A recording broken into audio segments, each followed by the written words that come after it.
Mr Deputy Speaker, just before lunch, when I was started to speak on this matter, I think I ended up talking about the importance of making the rules very simple to ensure that everybody in our community who is eligible to vote has a capacity to vote on election day. And then I talked about the importance, very much the importance of new citizens being able to vote on election day, as I said. And I'm sure there's quite a bit of evidence to support that if we're trying to assist new citizens in this country, as I was once myself, to participate in the political process, then we need to make sure that we make it as easy as possible for them as other people to do that.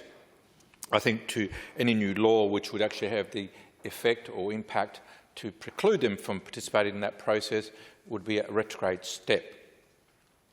Mr Speaker, one of the things which has also been mentioned is in terms of the young people, which I alluded to earlier.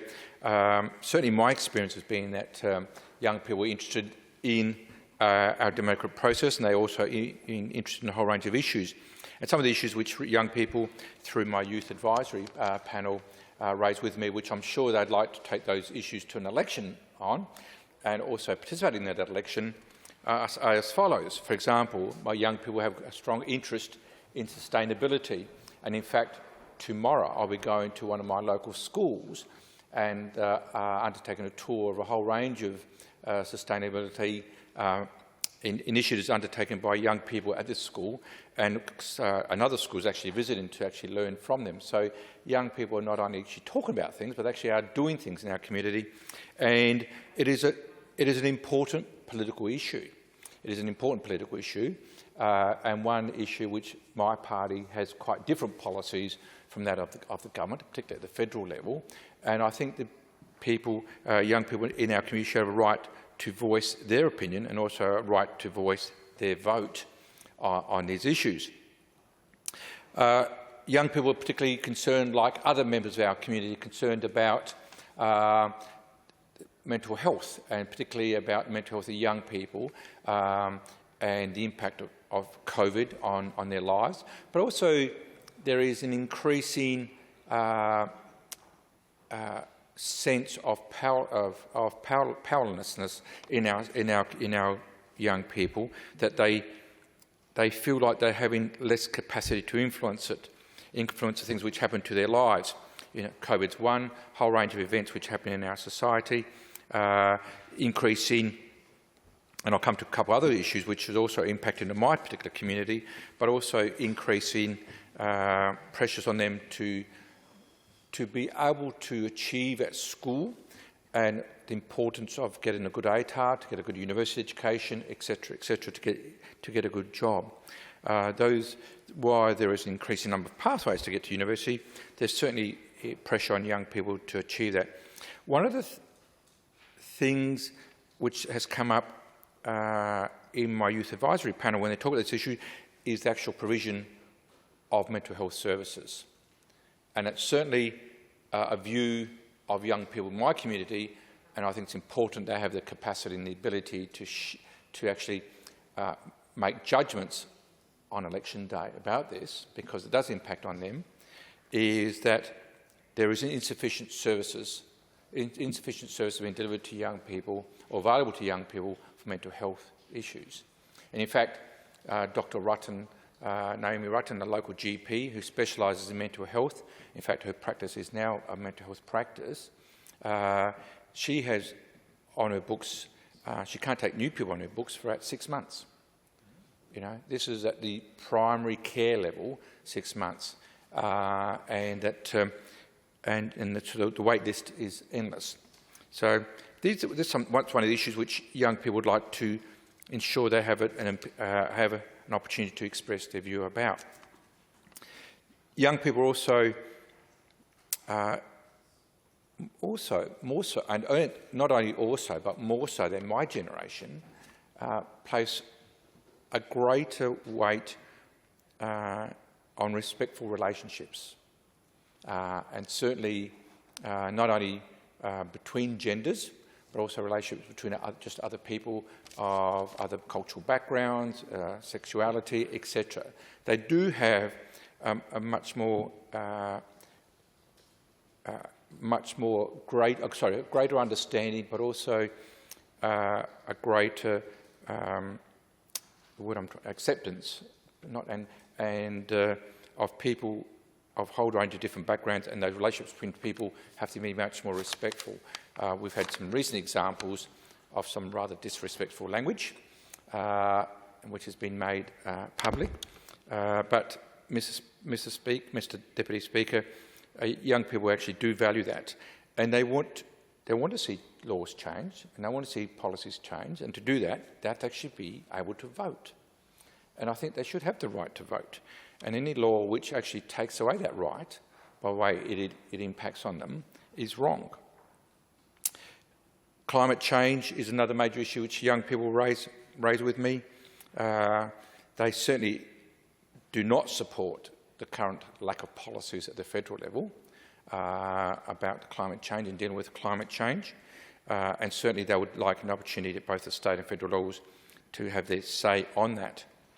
The cost of further education is an issue which they raise with me, and how this generation is burdened with a debt once they leave their universities, unlike previous generations. And that's certainly having a negative impact on them forming their own households, but also investing in a new home, etc., because this debt actually is an enormous burden to them. In my electorate, they have a particular interest in public transport, and particularly at the moment, the lack of trains is causing a huge problem for students in my area, trying to get not only to study, those who to get to study, but also those who study and do some part-time work to support their education and their living. And the lack of good substitute services is causing quite a few difficulties for young people, amongst others. When I was at one of the bus stops recently, they were concerned about the length of time it takes. If you're able to get one of the express services, that's fine. But if you're not, it can take up to an hour and 40 to get back to the city and back. And if you go somewhere else for work, it gets even longer. Mr. Acting Speaker, one of the other issues raised with me is by young people, which I'm sure they would certainly vote, have a strong view about and like to vote on election day. And I think this is probably one of the reasons this government is trying to make sure as few as young people as possible actually are available or able to vote on election day, because all the various cuts they've made to TAFE are impacting directly on our young people and their families. And in my electorate, they've actually closed down courses available to local young people and moved them to the other side, to the southern side of the city. People say, so what? Well, for a lot of young people who perhaps don't have a car of their own, need to use public transport, etc., it makes it very difficult to access TAFE, particularly in a time when we are trying to ensure that young people do enter the vocational training because of the lack of skills which have been foreshadowed. So that not only have they actually, this government closed down programs in my area, it has also actually moved some of the programs online, which are then run by interstate companies. So we're making it more expensive as well. This government lack of commitment to vocational education, public vocational education, which is accessible and available to all, is an issue which young people have, which hold dearly, and as they do, their families do, because the increase in cost and also the increase in cost of transport, etc., is often borne by the families. And that's an issue which I believe they should have a right to express their view on election day about. So when you look at these issues, Mr. Acting Speaker, and the views of young people, in some ways it makes sense for the government trying to actually make sure they don't vote, because they're certainly not going to get these young people's vote. You know? They're not going to get the people's votes of those people who wait hours for an ambulance. They're certainly not going to have, and in my town where we only have one ambulance service, where people don't feel safe because of lack of health services, these people want to vote and want to have a say in the election. And so what the government is doing here is trying to make sure it removes from the rolls, in an indirect way, those people from having their say on election day. If that wasn't enough, Mr.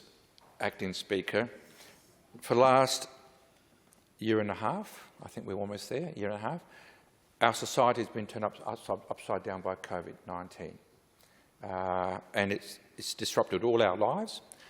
It has hurt some of the lives. I'm one of the fortunate ones in terms of impact on me, but there are a lot of other people who are greatly impacted by COVID-19, particularly a lot of older people in my community who are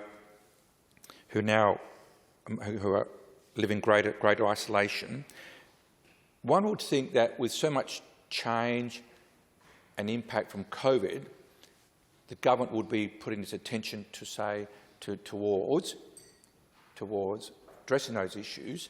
If this Premier believes he's doing as well as he thinks he is, then why is he trying to reduce people's capacity to vote? If he's doing a really great job, he should be saying, we'll make enrolment as easy as possible because I'm going to win as big as I can. So I think this is really an admission. This government wants to actually get off the books, the enrolment books, as many people as possible, because they're not confident, because they haven't done a good job. Certainly the Commissioner has, and Professor Spiro have done a good job leading the state, and that's been quite clear. But when you look at other things, the government hasn't done that. And very quickly, the last point, Mr. Speaker, Acting Speaker, is the issue of print media. This is just another nail in the coffin of the regional papers by this government. The member's time has expired.